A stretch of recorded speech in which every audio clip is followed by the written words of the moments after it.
चलिए, आज हम लोग बात करने जा रहे हैं इंस्टॉलमेंट पेमेंट सिस्टम की।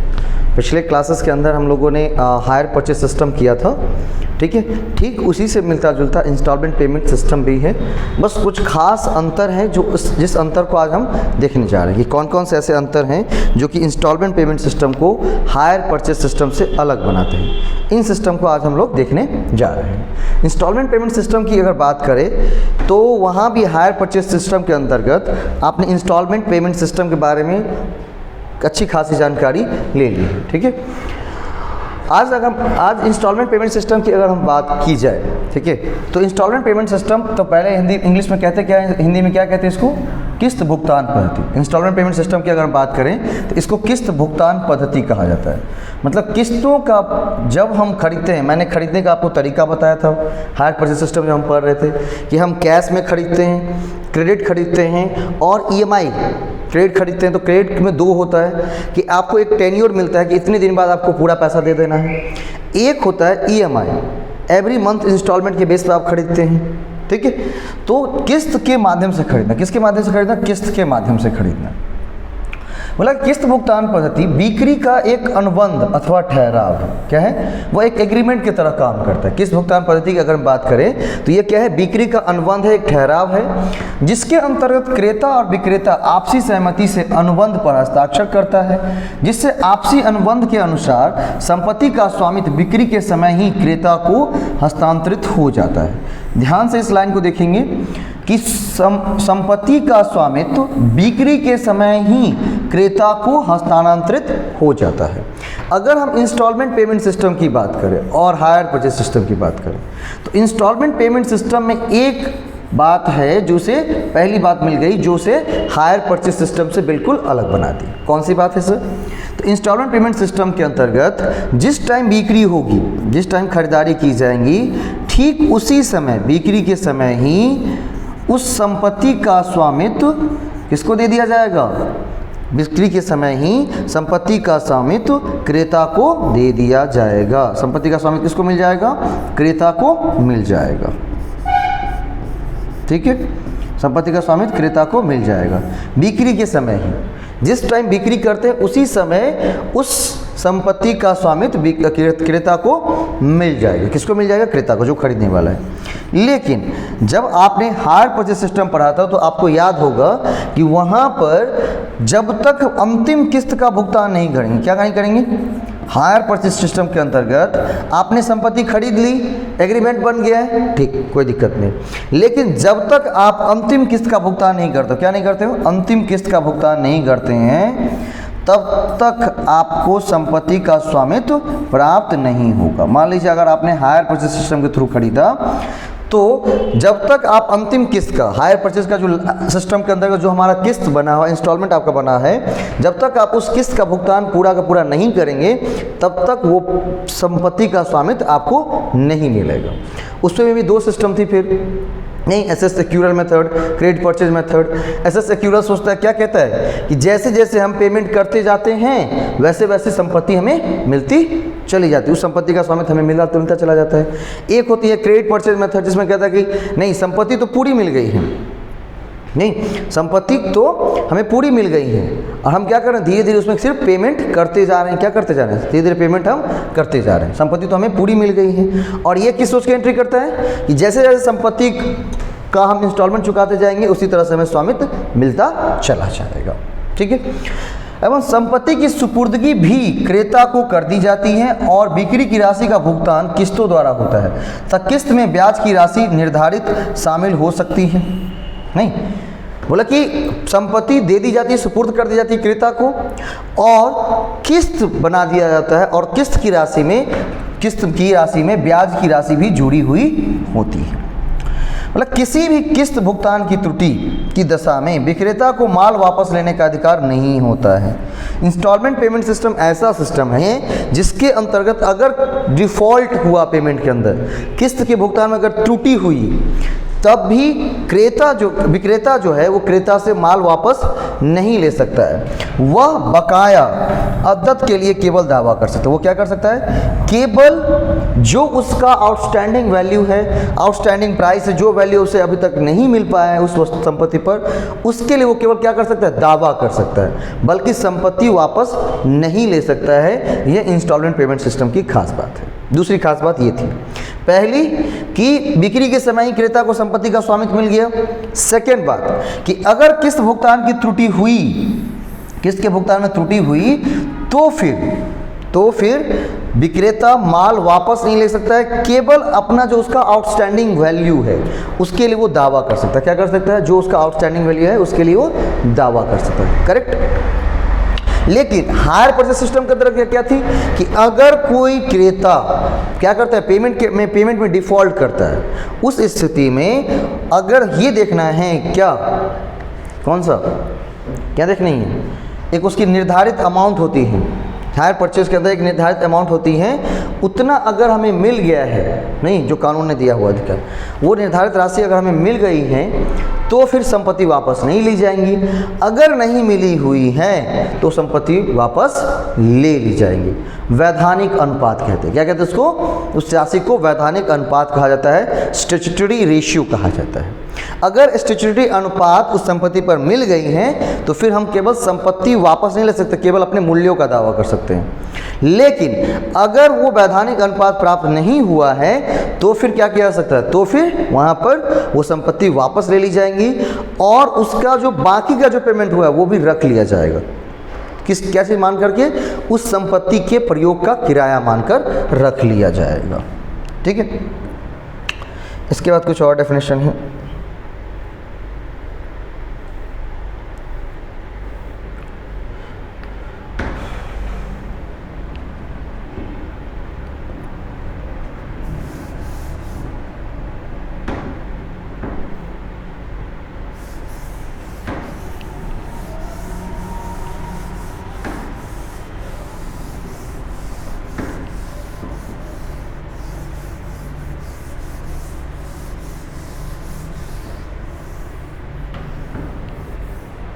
चलिए, किस्त भुगतान की कुछ विशेषता।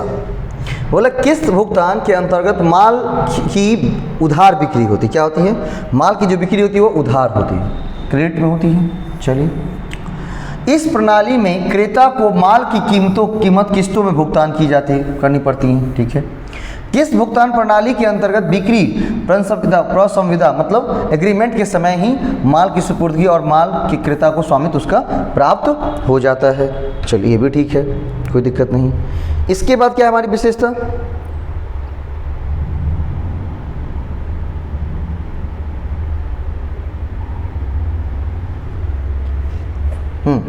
इसके बाद क्या विशेषता है?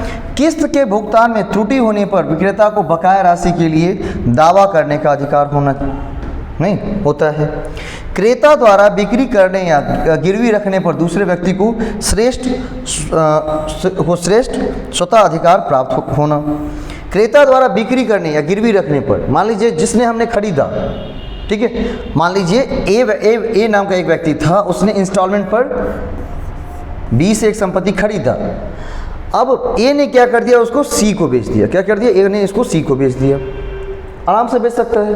तो तीसरी खास बात हमने पढ़ा था कि हायर परचेज सिस्टम के अंतर्गत संपत्ति का स्वामित्व क्रेता को नहीं मिलता है, इसीलिए वो केवल उसको प्रयोग कर सकता है, ना ही उसे बेच सकता है, ना ही उसे गिरवी रख सकता है। ठीक है। लेकिन इंस्टॉलमेंट पेमेंट सिस्टम में ऐसा किया जा सकता है। क्यों? क्योंकि उसको संपत्ति की स्वामित्व मिल गई है। अगर संपत्ति का स्वामित्व उसे मिल गया है तो फिर वो जो करना चाहे वो कर सकता है। कोई प्रॉब्लम थोड़ी होगी, नहीं ना। वो जो करना चाहे उससे कर सकता है, कोई इसमें प्रॉब्लम नहीं होंगे। चलिए, अगला है दोनों के अंदर डिफरेंस। दोनों के बीच में डिफरेंस बताया गया है। क्या क्या डिफरेंस है दोनों के बीच में?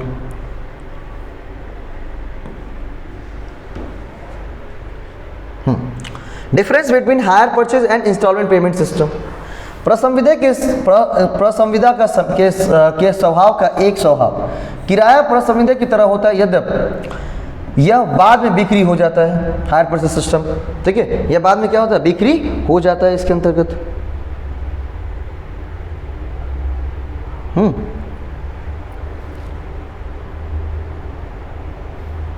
चलो, इस प्रसंविदा का स्वभाव प्रारंभ से ही एक बिक्री का प्रसंविदा है। ठीक है, यहाँ पर जो एग्रीमेंट बनते हैं उसका स्वभाव किस तरह का होता है? किराया की तरह का होता है। क्या होता है? किराया की तरह, क्योंकि संपत्ति नहीं मिली, संपत्ति का स्वामित्व नहीं मिला है, सिर्फ उसके प्रयोग करने का अधिकार प्राप्त हुआ है। क्या हुआ है? उसके प्रयोग करने का आपको अधिकार प्राप्त हुआ है। क्रेता को उसके प्रयोग करने का केवल अधिकार प्राप्त होता है। तो यहाँ पर जो एग्रीमेंट का स्वभाव होता है किस तरह का होता है? किराया। किस तरह का? किराया। जैसे मान लीजिए हम रेंट पर ये लिए हुए, मान लीजिए जहाँ पर एकेडमी चलती है, तो यहाँ पर रेंट पे जो लिए वो हमें मिला नहीं, हमें सिर्फ यूज करने के लिए मिला है, और उस यूज करने के वजह हम क्या कर रहे हैं? एक राशि उन्हें पे कर रहे हैं। लेकिन इस प्रसंविदा, इस एग्रीमेंट का स्वभाव कैसा हो जाएगा? प्रारंभ से ही बिक्री का, क्योंकि संपत्ति का स्वामित्व उन्हें प्राप्त हो गया है। इस प्रणाली के अंतर्गत स्वामित्व का हस्तांतरण अंतिम किस्त के भुगतान के बाद किया जाता है। वहीं पर अगर इंस्टॉलमेंट पेमेंट सिस्टम की बात की जाएगी तो इस प्रणाली के अंतर्गत स्वामित्व का हस्तांतरण बिक्री के समय ही हो जाता है। माल की वापसी, किराया क्रेता द्वारा किस्त के भुगतान में त्रुटि के किए जाने पर किराया विक्रेता माल को वापस लेने का अधिकार उन्हें होता है। लेकिन किस्त भुगतान में क्रेता द्वारा किस्त का भुगतान न करने पर विक्रेता को माल वापस लेने का अधिकार नहीं होता है। इसके बाद अंतिम किस्त के भुगतान के पहले माल के मरम्मत का उत्तरदायित्व विक्रेता पर रहता है, क्योंकि इस अवधि में माल का असली मालिक विक्रेता ही होता है। मान लीजिए जब तक अंतिम किस्त का भुगतान नहीं हुआ है और कुछ भी गड़बड़ी आई, कुछ भी समस्या आई, तो उस पर जो भी कुछ मरम्मत पर खर्च होगा वो कौन करेगा? विक्रेता करेगा। क्यों?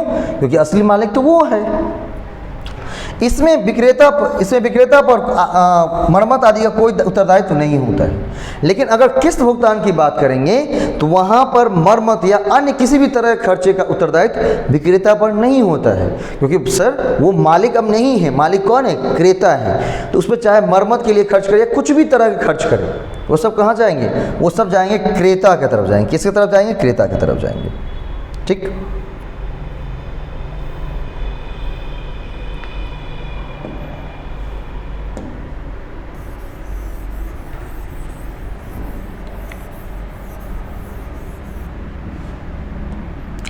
उसके बाद है अंतिम किस्त तक जोखिम विक्रेता पर रहता है। अंतिम किस्त तक जोखिम किस पर रहता है? विक्रेता पर। जोखिम सदैव क्रेता पर रहता है।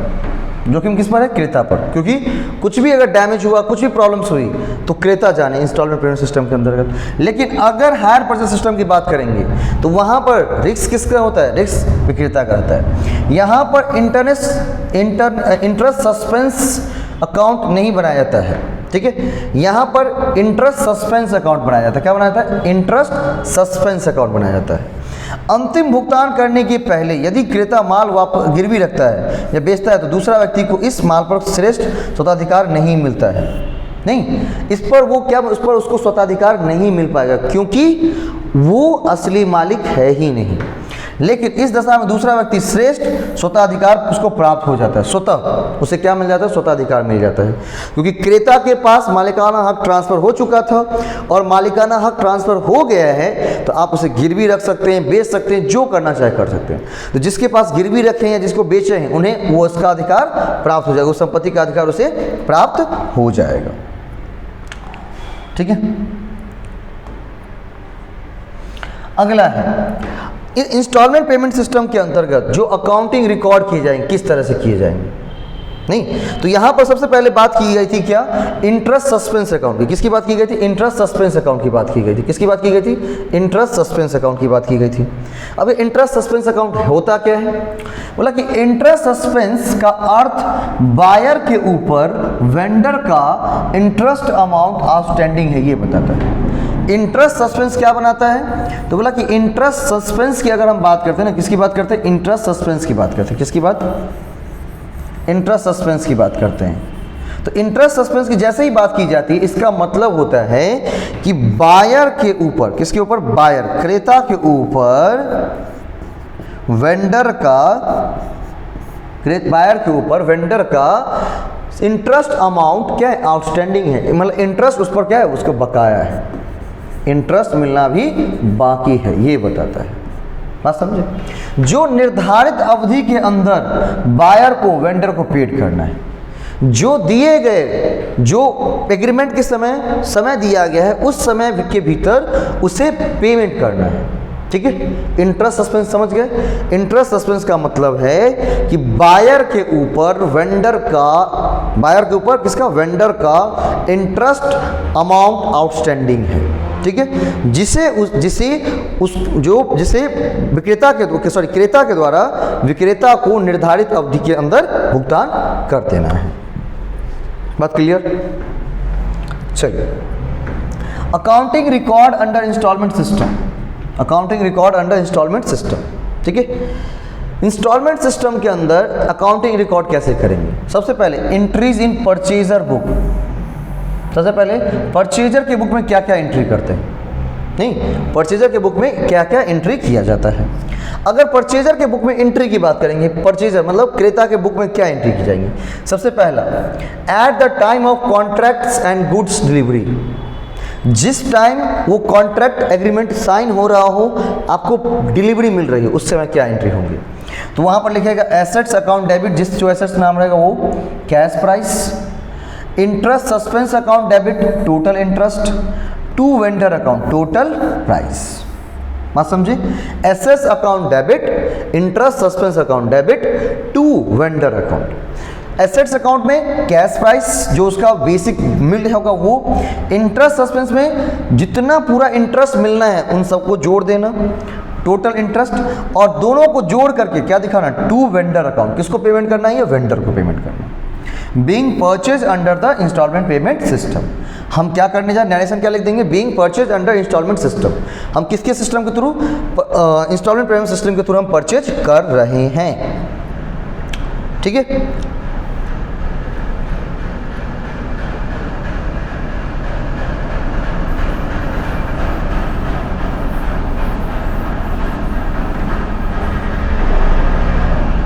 इसके बाद है इंटरेस्ट सस्पेंस अकाउंट।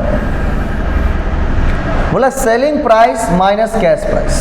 ठीक है, इंटरेस्ट सस्पेंस अकाउंट में क्या होगा? तो जो हमारा सेलिंग प्राइस है, जो उस वैल्यू, उस वस्तु का मूल्य है, कैश प्राइस है, उस दोनों को घटा लेंगे, आ जाएगा हमारा इंटरेस्ट सस्पेंस अकाउंट।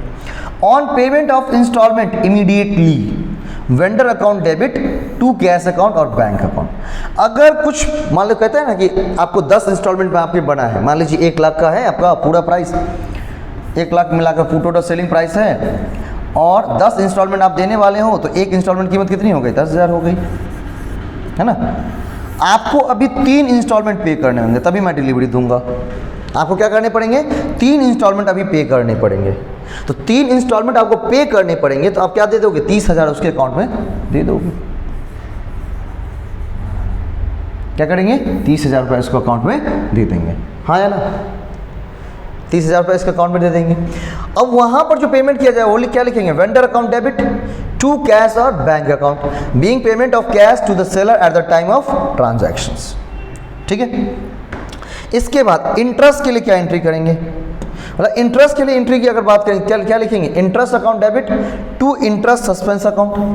क्या? Interest account debit to interest suspense account, कि इंटरेस्ट जितना है वो, और टू इंटरेस्ट सस्पेंस अकाउंट कितना हो जाएगा? जो टोटल उस टाइम का इंटरेस्ट आएगा वो। Being transfer of instalment falling due. उसके बाद फॉर इंस्टॉलमेंट पेमेंट, इंस्टॉलमेंट जब पेमेंट करेंगे तो क्या एंट्री करेंगे? Vendor account debit to cash account और बैंक अकाउंट। ये हर एक साल उसके बुक में एंट्री होती चली जाएंगी। किसके बुक में? परचेजर के बुक में ऐसी एंट्री होगी।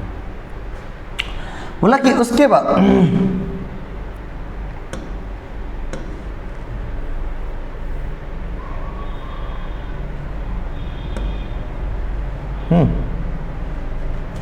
बोला कि इसके बाद फॉर डिप्रिशिएशन, क्योंकि एसेट्स हमने खरीदा तो डिप्रिशिएशन भी होगा, तो क्या लिखेंगे? Depreciation account debit to assets account, being charging of depreciation. इसके बाद balance of interest and depreciation account transfer to PL account. इसने जो इंटरेस्ट पे किया है, तो जो क्रेता है, परचेजर है, उसके लिए इंटरेस्ट क्या है? इंटरेस्ट। जो क्रेता है उसके लिए इंटरेस्ट क्या है? एक्सपेंस है, नहीं। और डिप्रिशिएशन भी क्या है? एक्सपेंसेस एंड लॉसेस कैटेगरी में आएंगे। इस दोनों को ट्रांसफर कहाँ कर रहा है? प्रॉफिट एंड लॉस अकाउंट में, पीएल अकाउंट पे ट्रांसफर कर रहा है। कहाँ पर कर रहा है? Profit and loss, PL account पे। क्या एंट्री हो जाएंगी? Profit and loss statement of profit and loss account, या statement of profit and loss account debit to interest account to depreciation account, to interest account to depreciation account. यहाँ तक हो जाएंगी किसके बुक में एंट्री, परचेजर के book में। ठीक है, इसके बाद आगे आते हैं, क्रेता को संपत्ति की कैश प्राइस और इंटरेस्ट मिलाकर पूरी कीमत का भुगतान एक निर्धारित अवधि के बाद करना पड़ता है। नहीं, क्रेता की अगर बात करें, क्रेता को क्या करना पड़ता है, तो उन्होंने कहा क्रेता को संपत्ति की कैश प्राइस और इंटरेस्ट मिलाकर उसकी पूरी कीमत का भुगतान एक निर्धारित अवधि के बाद उसे करना होता है। नहीं, अतः इस बिक्री मूल्य में से संपत्ति के रोकड़ मूल्य को घटाकर शेष राशि जो ब्याज है परंतु वर्तमान में दे नहीं, इस राशि को इंटरेस्ट सस्पेंड अकाउंट में ट्रांसफर कर दिया जाता है। जैसे जैसे संपत्ति के रोकड़ मूल्य पर ब्याज दे हो जाएगा, वैसे वैसे इस खाते की राशि देय ब्याज की रकम से रिटर्न ऑफ कर दी जाएगी। बोला कि क्रेता को संपत्ति की जो कैश प्राइस और इंटरेस्ट मिलाकर उसकी पूरी कीमत का भुगतान एक निर्धारित अवधि के बाद करना है। तो जो बिक्री मूल्य में से जो संपत्ति का रोकड़ मूल्य है, मतलब सेलिंग प्राइस में से जो उसका कैश प्राइस है, सेलिंग प्राइस में से उसका जो कैश प्राइस है उसको घटा करके उस पूरे अमाउंट को, ये इंटरेस्ट अमाउंट को, किसको, इंटरेस्ट अमाउंट को, इस पूरे अमाउंट को क्या करना है, इंटरेस्ट सस्पेंस अकाउंट में ट्रांसफर कर देना है। कहाँ पर कर देना है, इंटरेस्ट सस्पेंस अकाउंट में ट्रांसफर उसे कर देना है।